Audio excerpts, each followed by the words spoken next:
Alors aujourd'hui, je viens vous reparler. Eh bien, écoutez, je crois que je vous avais laissé sur ça dans le dernier vlog, l'idole de Serge Joncour. Donc je l'ai terminé. Ah, j'ai adoré. J'ai adoré cette petite lecture. Voilà, donc je vous avais dit, c'est un homme qui va dans un jour et il sort dans la rue comme tous les jours. Et tout le monde le reconnaît, comme si c'était une célébrité. C'est une célébrité. Et il se demande, lui, il sait pas pourquoi. Et ce que j'aime bien, c'est que l'auteur joue avec ça. C'est qu'à chaque fois, il pose des questions aux gens qu'il rencontre. Mais je suis qui? Comment je m'appelle? Qu'est-ce que j'ai fait pour être connue?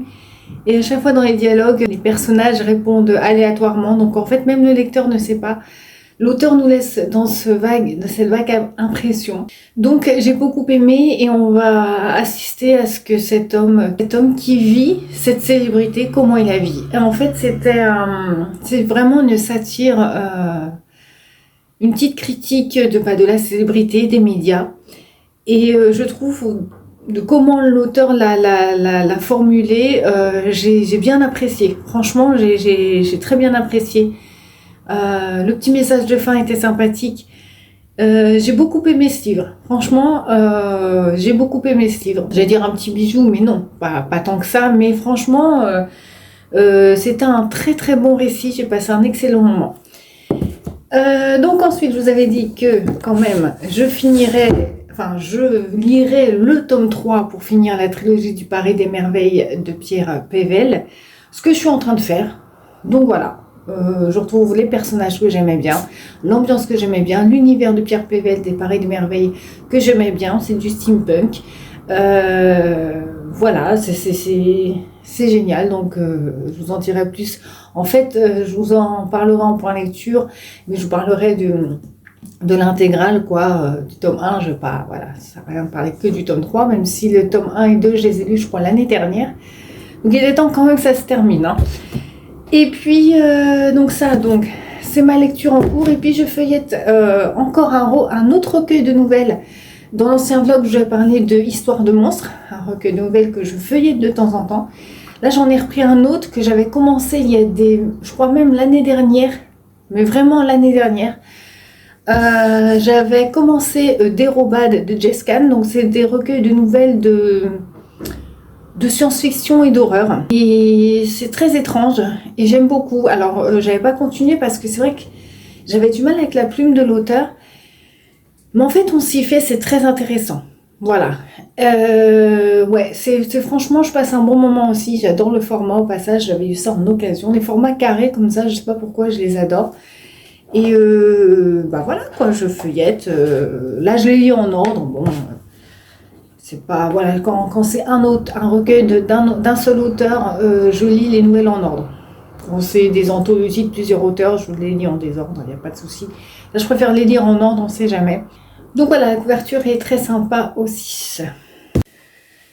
Je viens juste vous voir un tout petit coup aujourd'hui pour vous parler, faire le petit point de mes lectures, mais il n'y aura pas grand chose. Alors j'ai terminé le Paris des Merveilles, enfin la trilogie de Pierre Pével.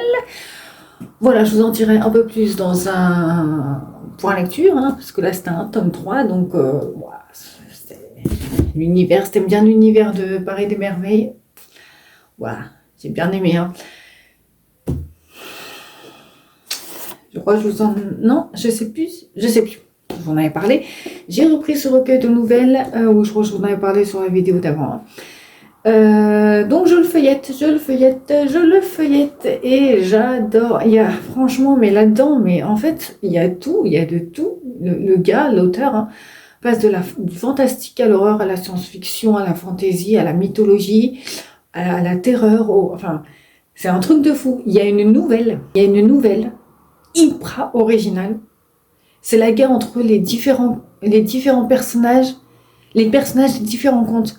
Genre, vous avez la guerre entre les personnages des contes de Grimm, les personnages des contes d'Andersen et les personnages des contes de Perrault, que j'ai, entre parenthèses, dans ma palle, les livres, les vrais, les originaux.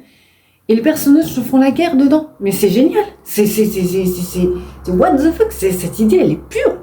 C'est du pur génie. J'adore, je me régale. Franchement, si vous pouvez décoter-le, Si vous pouvez vous le dégoter.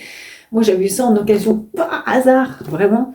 Dérobade hein, de Jessica. J'ai pas terminé, mais à chaque fois, c'est génial. Les histoires sont inégales dans le nombre de pages. Il y en a qui font 10, il y en a qui font 60. Voilà, j'y reviendrai dans un prochain point lecture. Pas le même que Paris des Merveilles. En plus, Paris des Merveilles fera partie de le point lecture SF, spécial SF. Donc, bref. Et puis là, j'ai sorti. Il est là-bas. Je ne l'ai pas emmené, c'est pas grave. C'est une suite. Là, il y a le tome 1. J'ai oublié de l'emmener avec moi là pour ici. Bon, c'est pas grave. J'ai pas un château. Hein, je pourrais aller le chercher. Mais là, je viens juste vous faire un petit point lecture. C'est pas grave. Donc, j'ai sorti Chute, maman. Non, il n'y a pas de maman. Je sais pas. Non, ouais, voilà. Chute, c'est un secret de Seumi Ae, thriller psychologique sud-coréen. Pourquoi j'ai dit maman? Parce que justement, le tome 1, c'est Bonne nuit, maman. Voilà, que j'avais aimé, je vous en ai parlé. Voilà, j'ai commencé, j'en suis ici. J'ai lu que ça, hein, c'est vraiment une nouvelle lecture. Et bon, voilà, pour l'instant, pas grand-chose à dire. C'est reparti, là, je suis vraiment en mode freestyle de chez freestyle. Des lectures... je viens de commencer celui-là, pourtant il est bien, j'ai envie d'en commencer un autre. Je suis dans ce mood-là. Vraiment, il faut pas... enfin, c'est bien, mais je me connais. Quand c'est trop d'un coup comme ça, encore quand j'ai des lectures en cours et je dis je vais en lire plusieurs en même temps parce que ça me botte pas trop, la lecture que je suis en train de lire, et voilà, c'est pas... Là, j'aime bien cette lecture et j'ai quand même envie d'aller voir autre. Et ça, c'est pas bon, parce qu'après, ça fait des livres en cours, et voilà. Faudrait que je les kiffe tous, quoi, pour finir, enfin bref. Alors, aujourd'hui, je viens vous voir parce que je crois que je vous avais dit que j'allais lire ça. Donc, Chute, c'est un secret de Seumi. Donc, alors, j'en suis là. Il me reste ça. C'est pas mal. C'est équivalent au premier, à Bonne nuit maman. Voilà, c'est un thriller psychologique, mais ça se lit bien dans le sens où c'est un thriller semi-psychologique, quoi. On flirte sur la psychologie, mais c'est pas de la psychologie lourde. Hein. C'est sympa. Moi, c'est égal au premier roman, hein. Bonne nuit maman, j'avais bien aimé, sans plus. Mais les personnages sont intéressants. Hein. Mais voilà, donc c'est un bon moment. Hein. Ensuite, je ne sais pas, j'ai eu envie de lire, j'ai sorti celui-ci, mais je ne sais pas trop. Soniechka de Ludmila Ulitskaya, tout petit livre. On verra si je le lis. Et puis, j'ai vu que les items sur le challenge des gommes Tapal sur Facebook, c'était en mai, c'était une couverture majoritairement verte ou blanche. Direct, j'ai pensé à verte. J'ai sorti L.com de Patrick Sénécal. Voilà. Si c'est comme les autres, hein, le pavé ne me fait pas peur avec Sénécal, puisque c'est comme les autres, je vais me régaler. Et en plus, ce livre fait partie je ne sais pas si vous vous souvenez, de ma palle du calendrier, hein, qui a été faite au mois de décembre. Bref, voilà, donc j'ai sorti ce gros beau bébé. Et on verra pour la suite des événements. Petit point encore, alors je vous l'ai dit, en ce moment je suis en freestyle complet sur mes lectures, mais c'est pas bon vraiment, parce que qui dit freestyle aussi dans les vidéos. Hein, voilà, ça c'est moi, bipolarité, bonjour, c'est-à-dire que il y a des désolé, hein, j'ai les poils de mon chat dans la bouche. Il y a des moments où je vais être très cadrée, soit pour mes lectures ou des vidéos, c'est pareil. Donc pour YouTube, donc là il y avait un rythme avec une vidéo à thème fixe le vendredi à 21h et les vlogs, déjà les vlogs qui sont venus petit à petit s'immiscer aléatoirement sur la chaîne, et là même pour les vidéos fixes, j'en ai marre. Au bout d'un moment, j'en ai marre de suivre un rythme, ça m'ennuie. Voilà, donc il y a des moments, des périodes, je vais être très cadrée. va pas falloir bouger d'un quota. Puis il y a des moments où, des périodes, j'ai envie de lâcher prise. Et puis c'est vraiment en mode freestyle et là j'y suis. Donc, les vidéos, je ne sais pas quand elles sortiront du coup, n'importe lesquelles. Quand je vous dis ça, c'est que je ne sais même pas si je vais tenir le rythme cadré ou vraiment en freestyle complet, j'en sais rien du tout, même là-dedans. Donc c'est vrai que par exemple la prochaine vidéo fixe, bon à l'heure où je vous parle, je ne sais pas quand sortira ce vlog, j'en sais rien du tout. La prochaine vidéo fixe devrait, j'avais annoncé en plus dans la précédente que ça devait être un bilan autour de la SF, mais après, vous voyez tous les livres là qui s'entassent derrière. Il y a plusieurs book hauls à venir. J'avais prévu ça dans un calendrier et tout. Peut-être que ce sera ça qui sortira avant. Enfin, il n'y a plus et j'ai plus vraiment de... Vous verrez bien. Vous verrez bien. Voilà. Tout ça pour vous dire, je suis en mode freestyle jusque à la période où je redeviendrai. Aujourd'hui, enfin hier, j'ai terminé l'ascendant d'Alexandre Postel. J'ai adoré. C'était trop bien.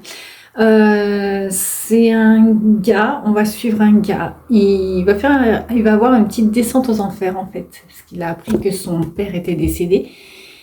Et donc il va revenir dans sa maison paternelle et il va découvrir un étrange, mais un secret inavouable on peut dire. Et pour lui, il va essayer de se débrouiller avec ça.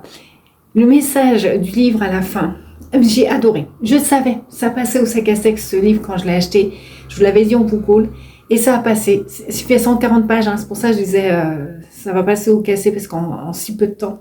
Et c'était trop bien, le message est passé, l'histoire était bien, le récit. Donc un bon point pour ce roman. Pour des gommes Tapal, je vous ai montré la couverture verte qui est elle, ils sont là, elle.com de Sénégal. Et puis il y a aussi un pont sur la couverture, donc j'ai trop envie dans les thématiques de mai pour les challenges de Facebook. J'ai trop eu envie de sortir ce premier tome d'une série assez longue. J'en ai pas mal dans ma palle, des tomes. Faut que je la commence et elle me donne très envie. Donc un pont sur la couverture. Et on a San Francisco, les chroniques de San Francisco d'Armistead Maupin. Voilà, c'est une chronique de San Francisco. Voilà. Dans les années 70. Donc très hâte. Et puis il y avait un autre thème. Alors je les ai pas tous faits, mais j'en ai choisi que 3 déjà. Des lectures imposées, j'ai déjà du mal, donc on va se calmer. C'était qui parle d'œuvres d'art ou d'art. Ça tombe bien, j'avais envie de lire aussi dernièrement celui-là, donc ça tombe bien, j'ai sorti Le Mystère, Jérôme Bosch de Peter Dampf. Voilà, ma palle pour ma petite palle du mois de mai déjà. 3 livres et puis après ce sera certainement donc freestyle. Et alors ce livre, j'ai des amis mitigés, assez mitigés quand même. Sur ce livre, il y en a qui ont aimé, il y en a qui ont détesté. J'aime bien la couverture. On verra ce que ça donne. Je reviens vous voir parce que j'ai oublié dans le plan d'avant de vous parler de ma lecture en cours, alors que j'avais déjà commencé. Et je passe un très très bon moment. Alors, je suis en train de lire Le Boucher de Chicago de Robert Bloch. Voilà, je passe un très bon moment. On est avec un homme hyper charismatique, mystérieux, qui a construit un château. Voilà, il fait parler de lui dans toute la ville. Il est réputé pour ça, il est connu pour ça. Mais il est quand même un peu louche. Voilà. Bon. Alors par contre, le titre français, encore une fois, non, en fait. Parce que le titre américain, j'ai fait, mais c'est la classe, le titre américain, enfin original. Oui, l'américain, de toute façon, Robert Bloch, c'est American Gothic. Ça fait plus que Le Boucher de Chicago. Bon. Et quand j'ai fait American Gothic, j'ai fait à la classe. Ça va être bien. Et franchement, je me régale. Alors, je crois que je vais vous les montrer ici parce que j'attends pas. J'ai été chez Nose et vous savez que tous les ans chez Nose, normalement, il y a des arrivages piqués, c'est-à-dire des arrivages de littérature asiatique. Moi, la majorité de mes lectures asiatiques, je les ai eues grâce aux achats Nose parce que comme tous les ans, il y a un gros arrivage des éditions Piqué, donc qui éditent la littérature asiatique, que ce soit coréenne, japonaise, chinoise. Il n'y avait pas de Piqué. C'est la première année. J'ai trouvé 5 livres. C'est la première année qu'il y a un arrivage des éditions Matin Calme. Donc, il me semble que les Matins Calmes, c'est spécialisé dans les thrillers coréens. Et là, il n'y a pas encore piqué. Et je verrai par la suite s'ils en reçoivent, parce que normalement, c'est un peu plus tard. Les piqués, c'est vers juin. On n'y est pas. Donc, voilà. Parce que dans les piqués, ce qui était bien, c'est que tu avais de tout comme genre. Tu avais du contemporain, du thriller, de l'horreur. Il y avait de tout. Là, Matin Calme, c'est spécialisé thriller coréen, ça me dérange pas, mais c'est spécialisé thriller. Enfin, il me semble, je ne sais pas, ça se trouve, je m'avance. Mais ce que j'ai trouvé, voilà, et c'est des grands formats, hein. C'est des grands formats, mais bon, c'est pas grave. Et ils sont trop beaux. Alors, ils se ressemblent tous. Ils sont noirs, rouges et blancs. Voilà, ils sont noirs et blancs avec le titre en rouge. Donc, je vais vous montrer ça. J'ai même pas lu les résumés, hein. Donc là, on a l'île des chamans de Kim Jae. Alors, celui-ci, il date de 2014. Donc voilà, Matin Calme les a réédités en 2021. Donc, vous voulez qu'on voit un peu, de toute façon, vous ne pouvez pas me répondre. Les résumés, bah, c'est bien parce qu'il n'y a pas de résumé. Il y a juste des petites phrases et c'est illustré. Les étiquettes nose, voilà quoi. Mais donc, je vais vous dire ça. 3 femmes disparues, un profiler venu de Séoul et un expert en rituels sacrés. Bienvenue sur l'île des chamans. Ça a l'air trop bien quand même, hein. Ça a l'air génial. Ensuite, on a quoi? Le jour du chien noir de Song Si-woo. Voilà. Très belle couverture, hein, quand même. Donc là, c'est pareil. Il n'y a pas trop de résumé. Ça, j'aime bien, par contre. Il y a pas des citations, quelques commentaires. Ça, on s'en fout pas, je les lirai, mais je vais pas vous les lire. Mais pour le petit récit, c'est marqué un polar qui vous déchire à pleines dents. Bon, bah, il n'y a pas beaucoup, il n'y a pas de résumé en fait. Eh bien, écoutez, voilà. Je regarde si il y a un résumé ici. C'est bien ce qui me semblait. Je vais vous lire les premières lignes. 2 voisins se croisent dans l'escalier de leur immeuble. Leurs épaules se heurtent, le ton monte brusquement et soudain l'un des hommes, banal employé d'un cabinet d'architecte, massacre l'autre à coups de poing. Ça se finit très mal, hein, pour un heurtage d'épaule. Un avocat stagiaire est chargé de lui trouver des circonstances atténuantes. Je vais y arriver. Voilà. Ensuite, il y avait quoi? Alors j'ai tout pris, hein. J'en ai pris 5, mais il n'y en avait pas plus. Bon, voilà, j'ai tout pris ce qu'il y avait. À chaque fois, je prends tout, hein. Mortel Motel de Do Jinki, les enquêtes de l'avocat Kojin. Alors ça, j'ai peur parce que ça risque d'être une série quand il y a ça en dessous. Pareil, il y a un plan. Il y a un plan d'une maison. C'est bien. Alors, Gojin, le fameux avocat de l'ombre, entre guillemets, investigue sur un meurtre commis presque sous ses yeux dans un motel. Bon, bref, voilà, on va parler de meurtre. C'est pour ça qu'il y a le petit plan de la maison, c'est trop marrant. On a l'impression d'assister à l'affaire. Donc, c'est bien. Encore 2.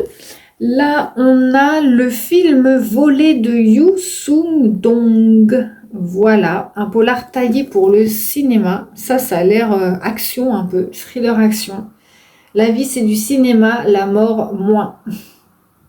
Ouais, on s'en doute un peu.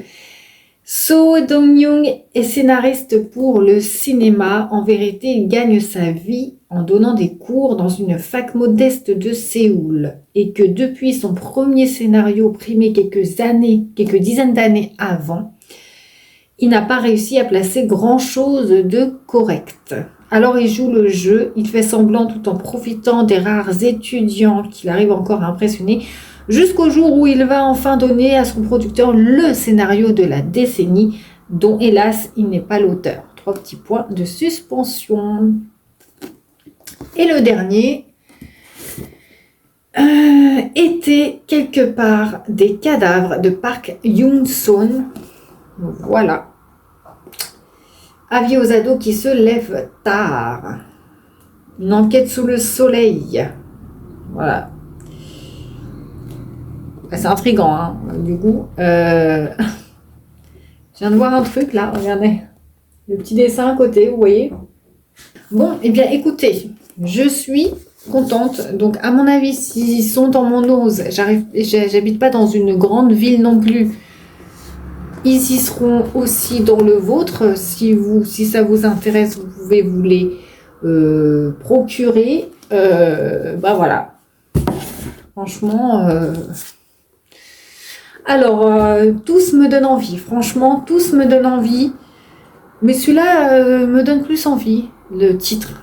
Et ah, j'adore. On a des plans et tout derrière, c'est génial. Donc voilà, Chinos, première année pour les matins calmes. Espérons qu'il y ait aussi des piquets, que maintenant qu'il y ait les deux. C'est vrai que je crois que Matin Calme, la maison d'édition a, je crois, fermé ses portes. Donc c'est pour ça qu'ils récupèrent tout. En fait, Nos récupère tout, que ce soit en fringues, en machin. Quand Camailleux a fermé, c'est Nos qui a récupéré. Donc voilà. Donc voilà, c'est tout ce que j'avais à vous dire pour aujourd'hui. Ça, je retourne là-dedans. J'en suis à la 97e page. Il y a 220 pages à peine. Ça se lit très bien. C'est un livre. C'est Robert Bloch, hein. Robert Bloch, vous avez la référence quand même. Dites-le moi en commentaire. De 1974. Voilà. Et ça se lit très très bien. Ça fait pas... Enfin, je sais pas. Moi non, ça fait pas trop vintage. Enfin, voilà, ça se lit bien. Enfin, en tout cas, je suis à fond dedans. Je viens vous revoir aujourd'hui parce que j'ai terminé une lecture, enfin j'ai terminé cette lecture en fait. Le boucher de Chicago de Robert Bloch, j'ai adoré, j'ai limite un petit coup de cœur, vraiment aimé. Et encore une fois, le boucher de Chicago, le titre est très grossier, American Gothic, c'est plutôt plus approprié. J'ai vraiment lu un roman gothique. Vraiment mystérieux avec cet homme qui a fait construire ce château. Et ce château est extrêmement mystérieux avec un dédale chelou, avec des pièces secrètes, etc. Et franchement, j'ai beaucoup aimé cette histoire. Et à la fin, on nous dit que cet homme, donc c'est un tueur, donc ce tueur, on vous en doutez, ce tueur a réellement existé. Et Robert Bloch s'en est grandement inspiré, donc c'était très intéressant. Et voilà, c'est beaucoup plus mystérieux que le titre veut bien faire entendre. Et j'ai beaucoup aimé ce livre. Donc, ouais, j'ai passé un trop bon moment. Je vous le conseille vivement si vous êtes adepte de true crime. Pourquoi pas, ouais, ça passe. Et de romans gothiques, c'est absolument génial. Voilà. Je suis en train de terminer, enfin de peaufiner encore ce recueil de nouvelles, des Robades de Jess Can, je vous en avais parlé.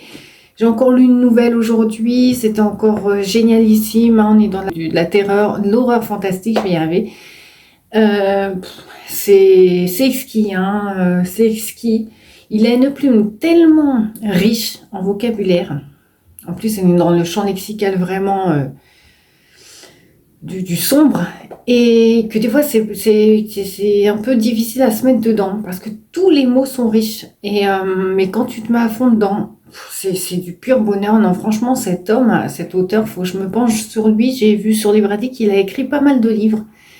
C'est un français, et c'est une tuerie, donc il me reste 2 nouvelles, donc et là j'ai un post-it, on ne sait pas pourquoi, qui s'accroche. Ensuite, oui, j'ai fait un petit post. Quelle est votre créature préférée dans la littérature? Bon, moi, c'est Dracula. Bien que le roman Dracula, c'est pas mon préféré, loin de là. Mais j'adore ce mythe et j'adore tout ce qui va avec.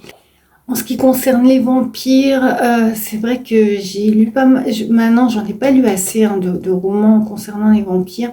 Il faut que j'en lise plus, j'en ai lu, et il y a la chaîne Laura, la bibliothèque de l'étrange, qui a fait une vidéo spéciale littérature vampire. Vous pouvez aller voir sa chaîne, voir sa vidéo. J'adore ce qu'elle fait, j'adore cette fille. Allez-y, toutes les créatures m'intéressent, vraiment, les créatures de la nuit, j'aime. Et les ghouls, et je voulais vous présenter un livre que j'ai lu il y a peut-être un an de ça, et j'avais adoré. Dans la thématique, c'est les ghouls, donc je vous le présente, je vous le propose. Si vous tombez dessus, allez-y, c'est génialissime. C'est un peu what the fuck, mais c'est super. Esclave de Alex Gester, donc ça fait partie des Contes Noirs du Soleil. Il a fait toute une série avec des petits livres comme ça, sympa, avec des dessins différents encore. Le format est très sympa. Et là, en fait, on va assister à un gars qui se rend, alors je sais plus trop, qui se rend peut-être dans un musée, enfin, on s'en fout. Il ramène une goule, il tombe en admiration devant une goule, en fait. Il la ramène chez lui, à l'encontre de sa femme ne veut pas parce que cette boule commence à obséder le gars, quoi.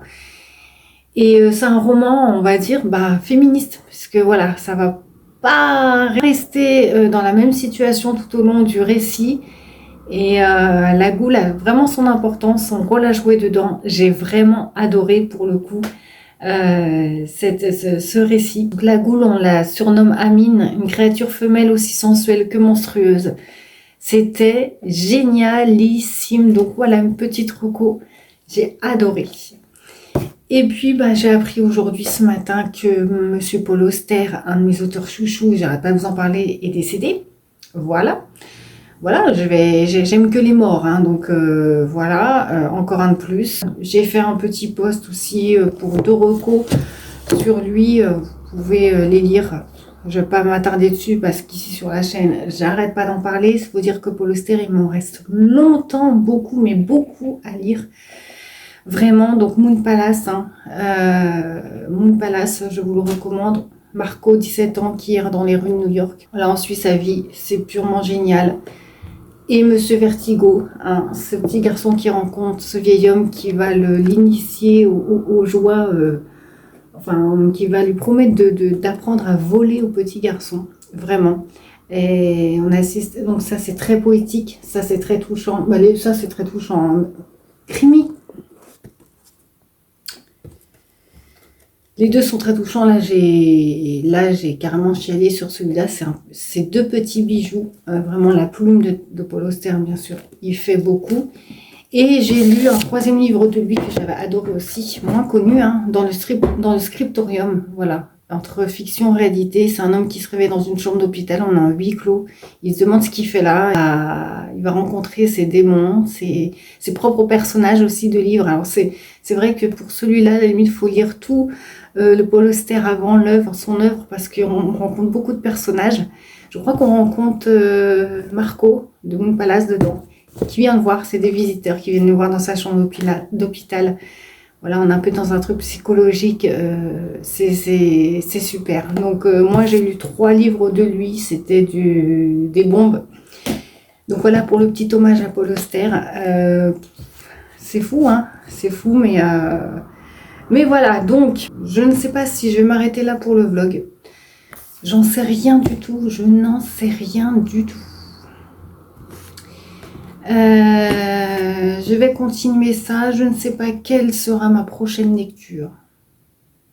Non, je sais, je vais faire le bilan SF ici. Voilà, parce qu'il n'y a que 4 lectures. Et ça complétera ce vlog et voilà, ça va être vite fait, donc faut que je le fasse en plus, ce fameux bilan, parce que j'arrête pas de repousser. Et c'est parti. Je vais vous le faire en an, sur les 4 lectures que j'ai lues, de la moins bonne à la meilleure, parmi 4 livres de science-fiction, c'est vraiment minime, vraiment à échelle réduite. Donc souvenez-vous, j'ai lu BZRK de Michael Grant. Il y a deux organisations qui prônent complètement des choses opposées. Une organisation qui veut lobotomiser le cerveau des gens pour qu'ils pensent que c'est une pensée unique, et une autre un peu plus anarchique où justement ils prônent la liberté et le libre arbitre. Enfin, pas le libre arbitre, la liberté de penser de tous. Ils ont chacun un don, pas un don, puisque dans leur monde, on est en 2040, voilà, c'est courant. Mais l'organisation, quand même, a ce procédé à distance, envoyer des petits insectes dans les yeux des gens pour faire ce qu'ils veulent dans leur cerveau, voilà, pour les manipuler à distance. Bon, bref, c'était très intéressant. Nous, on suit Sadie et Noah qui ont chacun de leur côté, on a tué un de leurs proches. Donc ils vont on va assister un peu à leur enquête et leur quête de savoir qui a tué leurs proches avec toutes ces organisations autour. Donc voilà, c'était sympa. C'est du jeunesse, c'est du young adulte, pas du jeunesse, c'est vraiment du jeune adulte. C'est rythmé et tout ça. Bon, moi après c'était sans plus. C'était bien, c'était un bon divertissement, mais surtout que c'est un tome 1. Et j'ai pas la suite et je lirai pas la suite parce que c'est pas mon truc. Mais c'est un bon livre, hein, je le dis encore une fois. Hein. Ensuite, j'ai lu Je suis une légende de Richard Matheson. Et oui, il est en que 3e sur 4. On n'en voulait pas. C'est un classique, attention, et j'ai beaucoup aimé. Beaucoup aimé. Attention. Là, c'est une histoire, on va parler de vampires. Je vous en parlais juste avant. Et on est avec un homme qui est tout seul et il va affronter ces vampires. D'ailleurs, il les affronte. Hein, pour lui, c'est son quotidien déjà. Depuis que sa femme elle est morte, je crois, il s'enferme dans sa maison la journée. Non, la nuit, parce que les vampires sont là, autour de ses fenêtres. Voilà, il s'est organisé un petit train-train comme ça et ça va évoluer puisqu'il va rencontrer quand même... des espèces de survivants, on va dire, je dis pas tout. Le message de fin est passé, c'est génial, voilà, c'est pas un classique pour rien, c'est une référence. J'ai passé un bon moment sans plus, c'est pour ça qu'il est là, mais la référence du classique, je la comprends tout à fait, et c'est un très bon livre dans son jus, on va dire, et qui est quand même précurseur, hein, puisque, ouais, ça en dit long quand même, le message de fin en dit long, et c'était très divertissant à lire. Bien Paris des merveilles ensuite de Pierre Pével. Bah oui, alors j'ai lu le tome 3 là ce mois-ci, au mois d'avril, mais j'avais déjà lu donc les tomes 2 et 1. La saga est terminée et c'est génial, hein, voilà, c'est génial, c'est génial. Le titre original c'est Cycle Embromer, c'est pas le Paris des merveilles, c'est à la réédition qu'ils ont appelé ça comme ça. J'adore l'univers du steampunk. L'univers, les personnages, des enquêtes un peu cosy mystery, mais les personnages sont géniaux. Avec un monde aussi, il y a une mythologie, la mythologie que Pierre Pével invente, très sombre et mystique. Et les personnages quand même. Les personnages dedans sont fous. Déjà, ils sont stylés, on est dans steampunk, jusqu'à l'accoutrement, c'est détaillé, c'est génial, on a des chats ailés qui parlent. Qui communiquent avec... Enfin voilà, on est dans un truc steampunk, donc les chats sont mécaniques. Hein. Et ouais, franchement, vous pouvez y aller, c'est une merveille. Hein, ça s'appelle pas le Paris des merveilles pour rien. C'est vraiment un univers d'enchantement. Et avec sa part de très mystique quand même, c'est ça que j'ai aimé. Puis les personnages, encore une fois, ils sont fous, ils sont dingues. C'est vraiment singulier comme truc. Moi, j'avais voulu lire Le Paris des merveilles, l'original donc, hein, parce que j'avais lu un de ses spin-offs, ses dérivés, j'avais acheté ça par hasard parce que j'avais la couverture, quoi. Alors, elle, on la retrouve dans Le Paris des merveilles. Enfin, on dirait la même, hein, vu la description. Mais voilà, là, c'est Contes et récits du Paris des merveilles de Pierre Pével. Donc, il y a plusieurs contes et récits de plusieurs auteurs, dont Pierre Pével en a écrit, je crois. J'avais adoré les histoires, j'avais adoré déjà l'ambiance, l'univers. Je dis, faut que je découvre le vrai, quoi. Voilà, vous pouvez aller les deux. Ça, il y en a plusieurs. J'en rachèterai quand même parce que j'aime beaucoup. Donc, c'est intriguant, c'est rythmé. Et puis, le premier, bizarrement, c'est celui que j'ai failli abandonner. Blade Runner de Philippe K. Dick. Je vous parlais des chats mécaniques du Paris des merveilles. Là, on est avec les androïdes, les reptiles de moutons électriques. Alors ce livre, une fois que il y a eu un déclic dans ma tête. Je vous disais, je comprends pas le début. Il y a eu un déclic et j'ai compris direct. Et après, c'était du pur bonheur. Ce livre est génialissime. C'est un livre d'action, c'est rythmé, c'est un thriller, il y a une intrigue. Et c'est trop bien. Comment vivre dans un monde où l'humanité est complètement en désolation, vraiment en perdition, quoi, en fait. Les humains sont obligés de se prendre des animaux, même mécaniques, pour sentir un peu de chaleur humaine, on va dire, pour ressentir des choses. Donc on va parler d'empathie aussi, comment avoir de l'empathie et tout ça. Donc il y a vraiment aussi une différence entre les humains et les androïdes. Y en a-t-il une? Déjà une différence. J'ai vraiment adoré ce bouquin. J'ai vraiment surkiffé Blade Runner.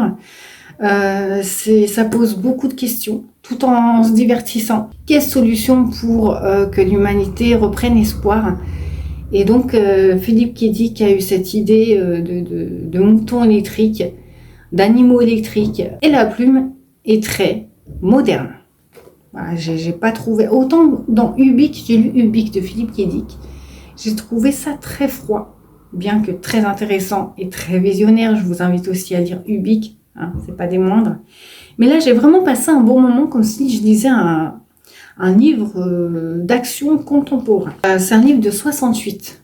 Et franchement, alors, comme c'est une réédition, là, je sais pas si c'était retraduit, mais en tout cas, c'était trop bien, ça se lit trop facilement. Et ouais, j'adore les questions qui se laissent supposer à travers les mots et les actions des personnages. Ouais, Philippe K. Dick, là, bah, encore une fois, un classique de la science-fiction. C'est pas pour rien. Alors, j'ai pas vu le film, ni Je suis une légende, hein, j'avais pas vu le film, mais c'est pas grave. Un jour, si je tombe dessus. Mais en tout cas, j'aurais lu les originaux. Bon, voilà, je pense que pour ce vlog-ci, ce sera suffisant. Je vais vous laisser là. Je reviens donc dans un autre vlog pour vous parler. Je ne sais pas si j'aurai terminé parce que ça, je le feuillette hein, de temps en temps. Je ne sais pas quel autre livre je vais prendre. On verra ça la prochaine fois.